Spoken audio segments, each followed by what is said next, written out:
नमस्कार विद्यार्थी मित्रांनो, अंजुमन इस्लाम अब्दुल अजीम खटखटे इंग्लिश सेकंडरी स्कूल यूट्यूब चॅनलमध्ये आपला स्वागत आहे। मी मोमिन रुबीना। मुलांनो, आज आपण इयत्ता 5वी विषय मराठी धडा 17 आमची सहल ह्या पाठ अभ्यासणार आहोत। मुलांनो, सहल म्हणजे काय? तर सहल म्हणजे पिकनिक किंवा ट्रिप। आपण वेगवेगळी ठिकाणी फिरायला जातो, त्यालाच आपण पिकनिक किंवा सहली असे म्हणतो। मुलांनो, आपण दिवाळीच्या सुट्टीत किंवा उन्हाळ्याच्या सुट्टीत आपल्या फॅमिलीसोबत फिरायला जातात किंवा शाळेतून सुद्धा आपली पिकनिक जाते। ते पिकनिकला जायला आपल्याला आवडते। जेव्हा आपण सहलीला म्हणजे पिकनिकला जातो, पिकनिकला आपण जास्त कुठे जातो मुलांनो? रिसॉर्ट, म्युझियम, हिल स्टेशन असं जात असतो आणि आपण सहलीला जाऊन खूप मजा करतो। मुलांनो, आज आपण जे पाठ अभ्यासणार आहोत त्यात सुद्धा सहलीचा अनुभव सांगितला आहे। तर आपल्या धड्याचं नाव काय आहे मुलांनो? आमची सहल। आमची सहल या पाठामध्ये मुलांची सहल आमराईत जाते आणि तिथे जाऊन विद्यार्थ्यांनी कशी प्रकारे मज्जा केली आहे आणि कसा आनंद घेतला आहे ह्याची माहिती आपण या पाठात शिकणार आहोत। चला मुलांनो, आपण सहलीला जाऊया। बघा मुलांनो, इथे काय दिलेलं आहे? आमची सहल गावच्या आमराईमध्ये गेली। आमची पिकनिक कुठे गेली होती? मुलांची पिकनिक कुठे गेली होती? आमराईत। आता आमराई म्हणजे काय? तर ज्या जागी खूप सारी आंब्याचे झाडे असतात त्याला आमराई असे म्हणतात। बघा मुलांनो, आता समोर बघा, सहलीला वर्गातील सर्व मुले आल्या होत्या। मुलांनो, तुम्हीही पिकनिकला जातात ना? तर तुमच्या वर्गातील सर्व मुले जातात, तुम्ही खूप मजा करतात असे जाताना। तसंच इथे काय दिलेलं आहे? सहलीला वर्गातील, वर्ग म्हणजे क्लास, वर्गातील सर्व मुले आल्या होत्या। बाईंनी सगळ्यांना जेवणाचे डबे व पाण्याच्या बाटल्या आणायला सांगितले होते। चित्रकलेचे साहित्यही बरोबर घ्यायला सांगितले होते।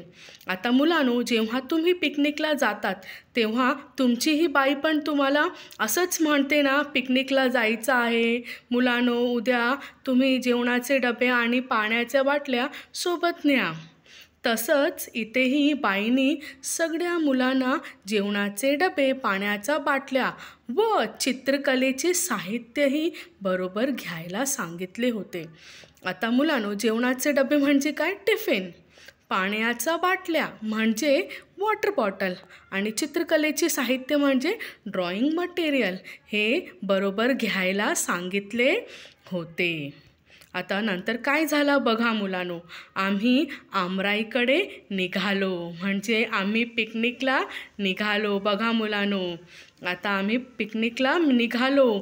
रस्त्यावर वेगवेगळ्या आकारांची, वेगवेगळ्या प्रकारची झाडे होती।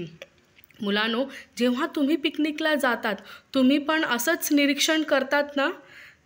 इथे तेच दिलेलं आहे। मुले जेव्हा पिकनिकला जात आहे बसने, ते काय बघत आहे? रस्त्यावर वेगवेगळ्या आकारांची, आकार म्हणजे काय? शेप, ट्रीज, झाड जे आहे फक्त एकच आकारांची, शेपची असतात का? नाही, जे झाड आहे मुलांनो ते वेगवेगळ्या डिफरंट आकारांची, शेपची असतात आणि वेगवेगळ्या प्रकारची झाडे होती।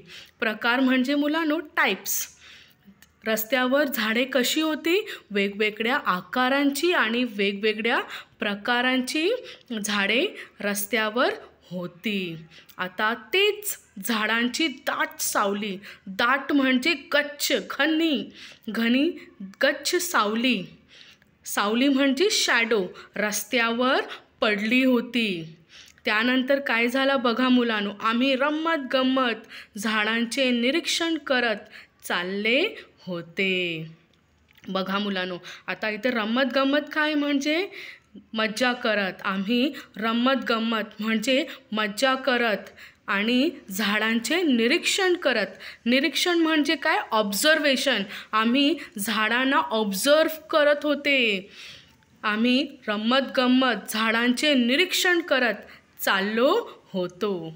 रस्त्यानं जाताना बाईंनी विविध झाडांची माहिती सांगितली.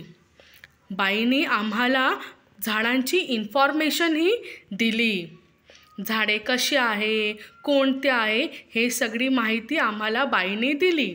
आता बघा, आमराईमध्ये आम्ही सकाळी 11 वाजता पोचलो. आम्ही सकाळी पहाटे शाळेमधून आमराईकडे निघाले होते. आता आम्ही 11 वाजता आमराईमध्ये पोहोचलो. तिथे आंब्याची खूप झाडे होती. मुलांनो बघा कसे मुले सांगत आहे, तिकडे आमराईमध्ये आंब्याची खूप झाडे होती आणि ती कशी लावलेली होती? ओळीने लावलेली होती. ओळी म्हणजे काय? Q, line. बघा मुलांनो, समोर तुम्हाला दिसत आहे ना झाडे कसं लाईनमध्ये लावलेली आहे, तसंच ती ओळीने लावलेली होती. मी बाईंना विचारले. आता एका मुलाने शिक्षिकांना म्हणजे टीचरला विचारले, बाई याला आमराई काय म्हणायचंय? आमराई म्हणजे काय?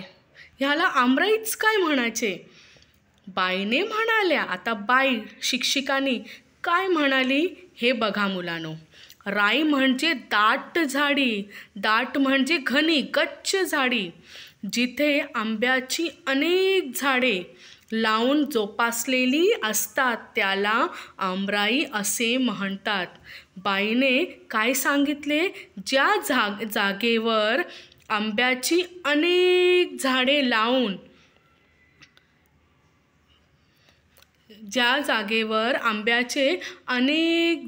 लावून त्याला सांभाळून ठेवतात त्यांना आपण आमराई म्हणतात. आता बघा मुलांनो, नंतर काय आहे आमराईत? काय आहे?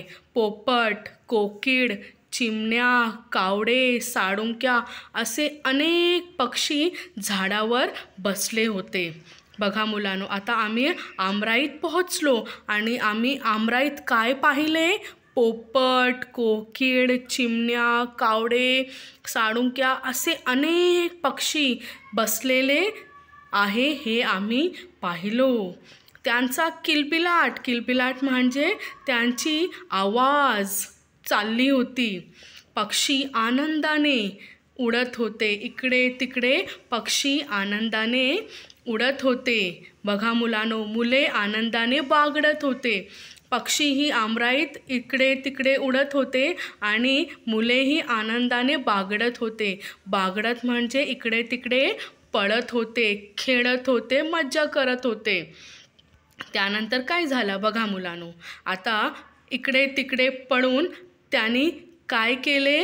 खेळ खेळायला सुरू केले. बघा आता मुलांनो, हे मुले कोणकोणते खेळ खेळले सहलीला?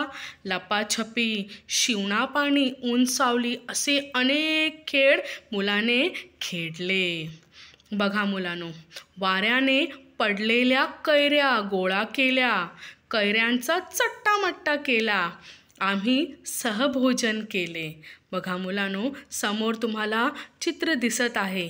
वारा आल्यामुळे झाडावरचे जे कैऱ्या आहे ते खाली पडले आणि खाली पडलेले कैऱ्यांना हे मुलाने काय केलं?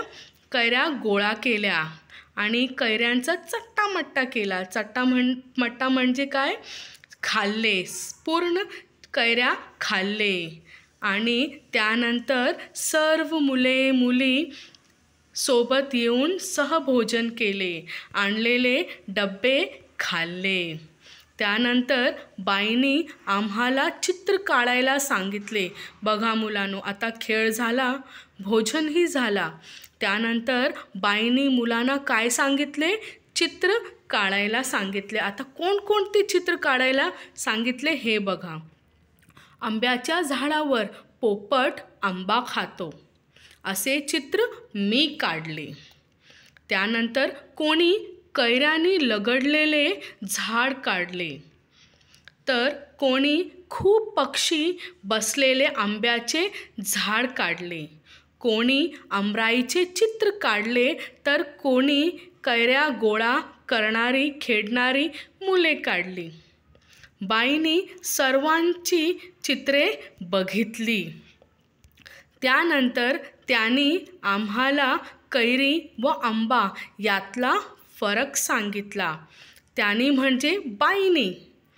चित्र काढून झाला की बाईंनी मुलांना कैरी म्हणजे काय? Raw mango.